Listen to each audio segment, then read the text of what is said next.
You didn't fall apart. You didn't collapse. You didn't fail loudly. You faded, quietly, so quietly that no one noticed, not even you. Your life kept moving, but you stopped being inside it. You wake up tired, not because you did too much, but because you are never fully there. If this sentence lands, stay. There was no single moment, no accident, no dramatic event you can point to and explain. There was only adaptation, learning to read faces, learning when to speak, learning when to stay quiet. You learned what parts of you were welcome and what parts caused friction. So you adjusted. You softened edges. You hid reactions. You delayed desires. At first, it felt responsible, mature, reasonable. But responsibility slowly became restraint. Restraint became self-censorship. Self-censorship became disappearance. You didn't lose yourself overnight. You traded pieces of yourself for safety, one truth at a time, one emotion at a time, one instinct at a time, until the version of you that survived no longer felt like the version of you that was alive.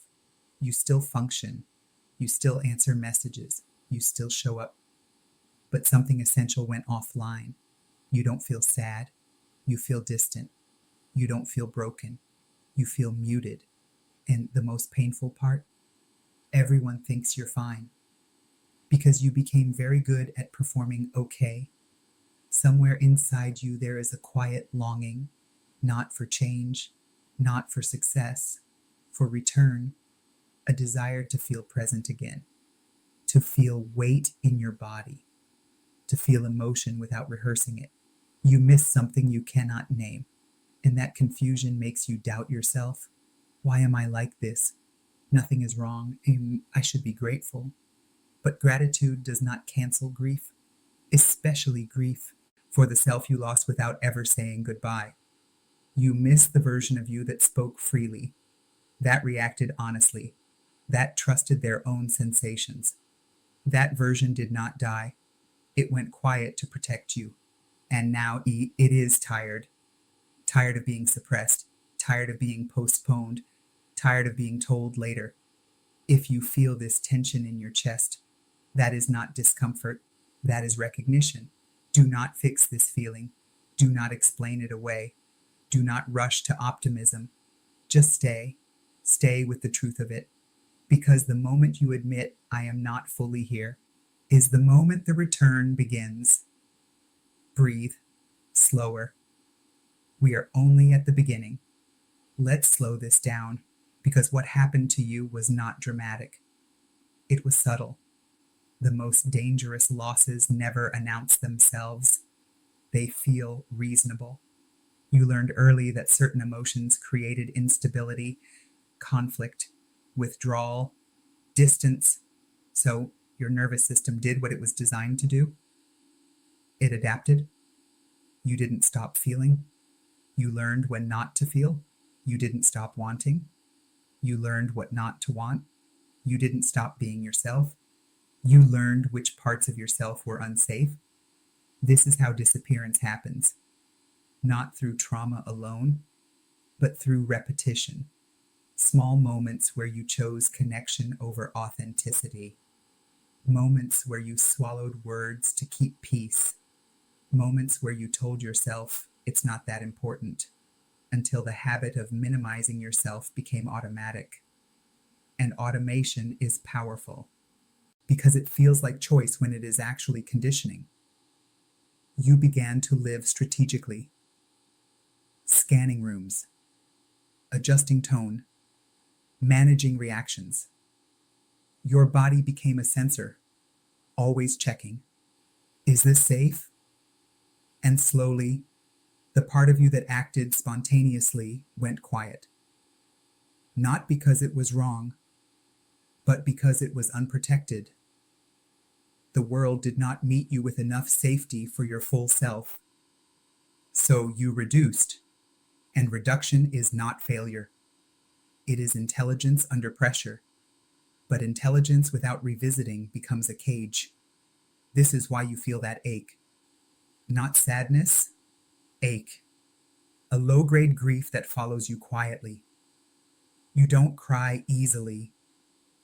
You don't collapse.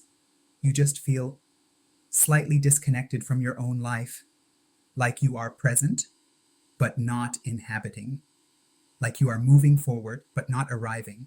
And this creates confusion because externally things may look fine, but internally something essential is missing. You tell yourself you should be grateful, but gratitude does not erase the need for authenticity. You tell yourself others have it worse, but pain is not comparative.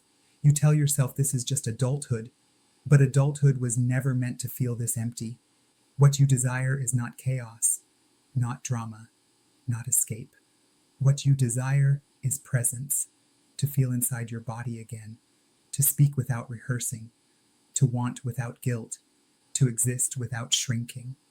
This desire is not weakness. It is the signal that the self you left behind is ready to return. We do not fix this yet. We do not optimize it. We do not spiritualize it away. We allow it because the nervous system does not open to pressure. It opens to safety. So for now, all that is required is noticing. Notice where you disappear. Notice when you agree before checking yourself. Notice when you silence truth to avoid discomfort. Notice the micro moments where you step away from yourself. No judgment, only awareness. Awareness is not passive. It is the beginning of reversal. Breathe slowly. Feel the weight of your body where you are sitting. Let the present moment prove that you are safe now. We are not finished. We are only moving deeper. For the self you lost without ever saying goodbye. You miss the version of you that spoke freely, that reacted honestly, that trusted their own sensations. That version did not die. It went quiet to protect you. And now it is tired. Tired of being suppressed, tired of being postponed, tired of being told later. If you feel this tension in your chest, that is not discomfort, that is recognition. Do not fix this feeling. Do not explain it away. Do not rush to optimism. Just stay. Stay with the truth of it. Because the moment you admit, I am not fully here, is the moment the return begins. Breathe. Slower. We are only at the beginning. There is always a moment. Not a scene. Not a scream. A moment. A moment when your body learns something the mind never forgets. It happens quietly. You express something real, and the room changes. A look, a withdrawal, a silence that lasts too long. Your body registers danger in not physical danger, relational danger. And relational danger is survival level threat for a human nervous system. Because to lose connection is to lose safety. So your system adapts instantly. It does not analyze. It does not debate. It decides. This part of me creates risk, and that part goes underground. This is the fracture. Not trauma itself, but the internal decision to split. One part survives. One part stays hidden. The surviving part becomes efficient, competent, socially acceptable. The hidden part becomes silent, still alive, but waiting. This is why you feel divided, functional on the surface, disconnected underneath. You are not broken. You are partitioned, and partitions are reversible, but only when acknowledged. Now watch carefully, because this early split did not stay in childhood. It followed you into relationships, into ambition, into identity. You learned to perform safety. You learned to read rooms before speaking. You learned to anticipate reactions instead of expressing truth. You learned to trade intensity for acceptance. And this works. It works very well, until it doesn't. Because one day you wake up tired in a life you built correctly, and you cannot explain the fatigue. It is not effort fatigue, it is self suppression fatigue, the exhaustion of constantly editing your own existence, the exhaustion of being liked but not fully known, the exhaustion of achieving goals that do not touch the soul. This is the pain people cannot name. And unnamed pain does not disappear.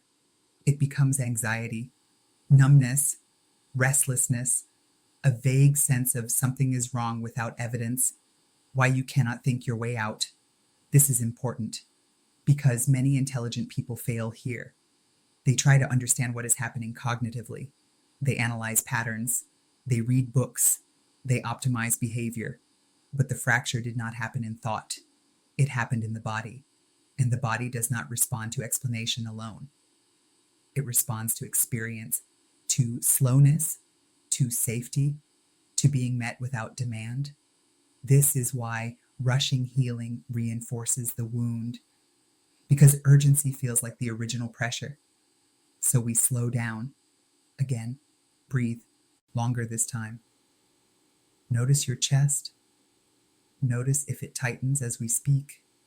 That tightening is not resistance, it is memory. Your body recognizes this terrain. Nothing needs to be fixed right now. Nothing needs to be changed today. But something needs to be honored. The part of you that learned to disappear to stay connected. That part was not weak. It was loyal. It kept you alive. And now it is tired. In the next block, we will not analyze anymore. We will listen. And listening is where return begins. For the self you lost without ever saying goodbye. You miss the version of you that spoke freely, that reacted honestly, that trusted their own sensations. That version did not die. It went quiet to protect you. And now it is tired. Tired of being suppressed, tired of being postponed, tired of being told later. If you feel this tension in your chest, that is not discomfort, that is recognition. Do not fix this feeling. Do not explain it away. Do not rush to optimism. Just stay. Stay with the truth of it. Because the moment you admit, I am not fully here, is the moment the return begins. Breathe. Slower. We are only at the beginning.